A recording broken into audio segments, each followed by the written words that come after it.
possible.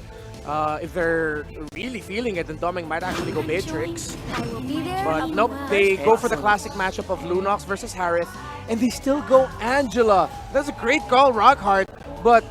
Yeah, I also, when you mentioned that, I'm like, Phobius only on front? Are you sure? But you know what, Zushin's pretty tanky, I guess. I think for Aurora, the call's going to be simple. Let's just make sure we get into level 4s. Don't overly commit the first turtle if it doesn't look good. If Haji will have his railroad manipulation at that time, and then just go ahead and team fight once we have our ultimates. Very ulti dependent. And here comes a Barret. Ooh! A Barret's EXP lane from Blacklist International. Or is it Rome? Well, either way, I kind of like it. The only problem I have with that lineup is almost all DOT. Yeah. Save for the Harif, so you might have a hard time bursting out people, especially if they're shielded with the heart card here. If you look at the lineup ratings, much better here for Aurora. Late game potential, a little bit way better. Damage potential for Blacklist, though, high. We do know when Suyo hits level 4, his pokes already start to really hurt. Again, the X factor here are the last picks. It's that Angela, how is he going to fare? Doming as a Lunox, how is he going to fare up against Oheb? And most importantly, well, the Barretts. How well is Lord JM going to get those -1s? We'll have to wait and see as we throw it over for game number 1 to Leo and Naisu. Bright lights versus a brand new code. Only one team survived this encounter, starting with game Welcome to 1. Mobile Legends! Naisu and Leo at your service, bringing you the action. And I'm struggling to recall. Joseph, is this the first Barats of Season 14? You know, that's a good question, man, because I was literally thinking the same thing. I don't know if it maybe popped up once in the regular season, but nonetheless, you just don't see him that often. And it is going to be in the XP lane, right? So looks like he's going with the tanky emblem set as well. Typical stuff here, but part of that really is just to go ahead and try to have some catch. You know, you're going to use that Daytona's Wealth with a flicker combination. And if you can catch one of the targets, especially to set things up in your favor, then that's great for Blacklist in the lineup that they have here. It's not. This is the second or third Barats of the season, and it was debuted at about the same time as we saw Joy pop right back up. Oh, okay. Well, this is the story of this Jushin pick, right? It's annoying, especially in the early portion of the game. You have to continuously worry about being dragged back with that Lantern Flare. So good poking and good kind of control going on with both the teams right now. What I like about the draft here in Game 1 is it's clear that these two geniuses, Coach Bonchan, Coach Master the Basics, both leading Blast International at some point in the past 3 years, they both know each other so well. They do. They understand that, all right, you want to fight? Okay, I want to fight too. I know the exact antidote to the poison you're bringing. And so do the communities. It seems like a lot of the fans don't understand what Blacklist has done in the past 3 days. Yeah.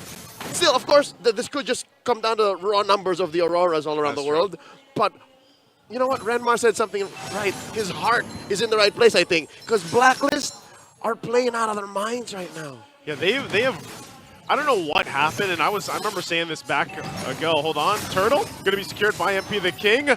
Initiation, that's the Daytona's Welcome we were talking about, into the RWM as well. Still looking for the kill on Renegade, and in the backside, they're gonna break it on out. MP, Infernal Pursuit right on top, a triple Lantern drag from Yue. Goes in for Mora now. Perks from Lord JM. Still going to press the situation. Edward, though, keeping him at bay. Infernal Pursuit again with the wave 2. Look at Edward go. Abun Jingjing is an angry man. Legend Zero taking it to Blacklist International. And I could have sworn Black was happy with the turtle. And it's not like they had a choice, right? It's not like they could have just ran away and gotten happy with their usual objective. No. Again, these two teams, their lineup, their drafts, they were made to fight. It's funny how that went, because before all that, it was calm and collected, you know, some poking here and there, but Lord JM's the one that started up. He's like, nope, here I am. This is the Barretts. And he also just picked up the Thunderbelt. All right. I'm not so sure if by the time the Barretts reared its collective faces in the league, it's when Thunderbelt was a thing, like the new Thunderbelt, right? Yeah. So now you have to consider you're not just keeping up big guy stacks. You're also keeping up Thunderbelt stacks. Yep. So all the more, it's telegraphed. They want to keep fighting. That's where they're going to shine. And part of that, too, is just allowing, once again, Oheb to get where he needs to be on this Harith pick. We already saw a preview of that. Here's the hard guard. Initiation coming through. Oh, no. Once again, Thames Blades trying to get to them before they get to the turrets. They're going to be dragged on forward. Couple hits for Haji. And Haji actually survives that. With just but a sliver of health. He saw his career flash before his eyes as he just gets away with it. Edward going 2v1. Lord JM and MP the King. That's a defensive real-world manipulation if I've ever seen one. And this is the interesting usage of it that you can get. I mean, Eve's popped up now quite a few times just in the playoffs. So that is a valuable ultimate down also here on the top side. Meanwhile, the Turtles still going. Domeng and Oheb in that 1v1. Both teams still trying to feel the situation out. Renegade doesn't have the heart guard yet, so they're going to buy some time here. I think it's a matter of either waiting for NJ and Blacklist saying, MP the King says go, MP the King says go. And of course, UA getting a good chokestun. There you go. Heart guard already off of cooldown. And neither team in position. Oh, they're going to catch one. When again, heart guard might not be enough to help him out this time. Using the brilliance there to stay alive. Domeg's still going to be fine. They're going to re-engage. Demon Kite checking out the vicinity here. He's going to jump in, looking for perks. Domeng finally goes down. Tempest of Blades already going to use. Gets enough of the swords too, but he's still looking for more. Demon Kite gets out. 2 fall for Blacklist. And 1 for Aurora. I mean, sure, it is a key player. That's Domeng, the next standard. They're going to have to need to get some farm on him, expedite the whole process, but this whole delay, this is the second turtle, Joseph. We're looking at the second turtle, and it's been about a minute that they let it stand like that. MP the King is back on the map. So I'm not so sure if this is something Aurora wants to consider even contesting. I think they're letting it go. Yeah, they have to. Just let this one go. MP grabs a second turtle now. But you can still see Aurora, they're going to trade. Like, if they're going to give up that turtle, they can't contest it. They might as well get a turret. And that's how they repair the early death on to Domeng. And ooh! Look at this. Edward starting up the fight again. Lord JM caught in a bad place. Won't be able to escape a Demon Kite. And Edward's still going to go ahead, put a little bit of pressure here. Heart guard held over, but they're happy with that kill. He spit out the spicy meatball. The meatball. He almost got it, and then he saw the heart guard and go, oh, never mind. Never mind. And I'm in too deep. So that's a punish hard by Aurora, putting them up about 500, 600 gold. Oh. And now they're trying to fight Oheb. They're going to fight again. Oheb trying to get out. He's going to get dragged back with the Lantern Flare, and Perks as well won't be able to get away. It's just too much from Aurora. Once again, showing the proof, the utility of UA here with the Jushin. And with the absence of MP the King, DK is going to commit Grand Theft Orange. Blacklist now reeling from that exchange, that assault by Aurora up top. That's going to convert into a tier 1 push. Aurora now approaching 2,000 gold up. In about a minute, there will be a turtle in the upper corner.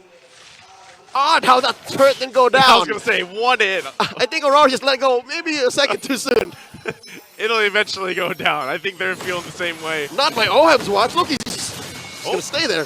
Again, initiation. Flicker going to be used. Daytona's welcome into the turret. They just grabbed Edward. He didn't have anywhere to go after that one.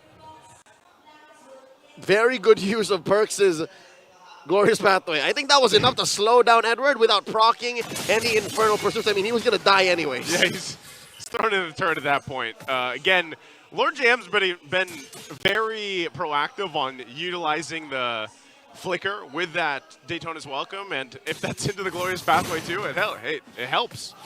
He has a Thunderbelt again. It's a matter of 1, 2, 3, 4, 1, 2, 3, 4, and if the Flicker will lead to a -1, as mentioned by our analysts in the Infinite Game Tambayan, that's gotta be key. You have to stifle Aurora from snowballing out of control. Again, reminder, this is an Angeling lineup. If it goes ham, and if Demon Kite don't get shut down, then you're in room for a very bad late game. Look at this, 5 members of Black. This is the trademark. Ube coming in. They're going to go for it. MP will get the third one. Heart Guard already used. Disengage right now from Blacklist. Looks like Aurora going to disengage himself. So that's 3 for 3. MP the King with the Turtles here. And like you said, finally this tier 1's going to go down. One hit from that minion. But this is it. Here's the re-engage. RW already dropped down. They're going to throw UA into the air. Once again, that Daytona's Welcome helping out. I'd reckon that may have been a lapse in communication. I'm not so sure if Aurora, we're all on the same page. Are we rotating out? Are we moving up? Are we going elsewhere? Because they all got punished by Haji's real-world manipulation. They were all kept right then and there. And Yue, the least mobile member of Aurora, save for Renegade, of course, suffers the loss. Think how much slow that is, you know, with the real-world manipulation, and then eventually, I'm not sure if Haji has the Ice Queen one yet, but even with the Glorious Pathway, like there's so much slow there in Zaman Force, and that's why, you know, Aurora, when they were playing with that advantage earlier on, where they were going even under the turrets, whenever they had that Heart Guard and they put the pressure on with a beacon, it's always awkward. It's always awkward to fight because then that's literally the counterplay into that death box, and as the game gets longer here, you know, either team really can actually win those team fights. I'd reckon we're up for an item check in just a jiffy. In a country second, if you know what I'm talking about. Because 30 seconds from now, Lord's going to spawn lower quarter. So we want to know exactly what they're building. Lantern on Haji. So he's dealing massive damage to Edward, massive damage to... I think that's about it. All right? Because that was a country second. He's the only one... It is. He's the only one who's really dealing with a lot of HP right now. Demon Kite cornered out of that small camp. Checking out the items here. Nope, no Ice Queen one just yet, Joseph. I guess they just have enough slow between all the utility that it's their just, ultimates it's just give. painful slow. Yeah, like Glorious Pathway is probably enough. Missile Expert too.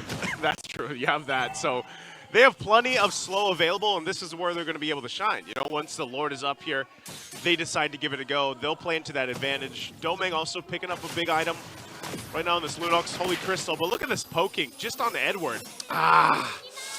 It's difficult for Edward because he has to do so many things. Number one, he has to break the kill box. Yep. He has to peel for Aurora. Again, he's the only real frontliner. Yeah, he's the guy. He's the guy. You have to, because anybody else is just relying on a Heart Guard. Yeah, and he has to find stragglers. So he's a bouncer working a 300 capacity club.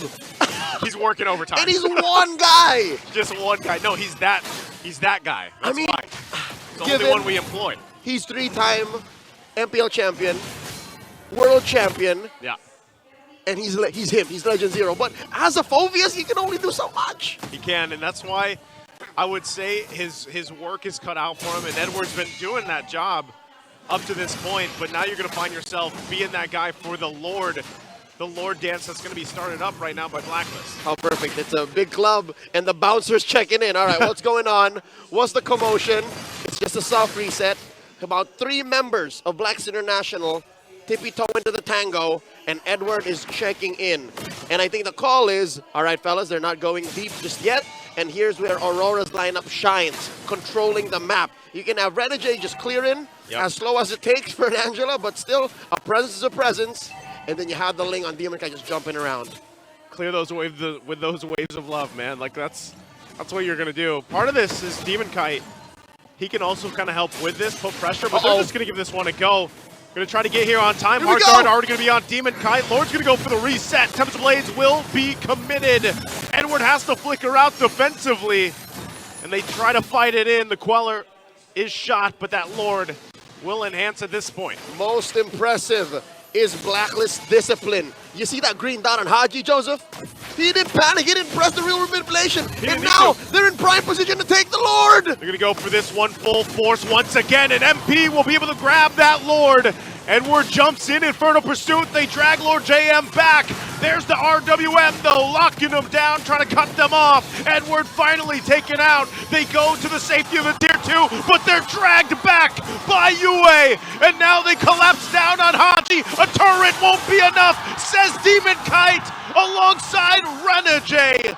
It's a wipeout for Aurora. Just too much damage in Aurora's lineup, and they're able to sledgehammer through the base. And that's all they needed. With the minions and pushing in, Aurora will take game number 1.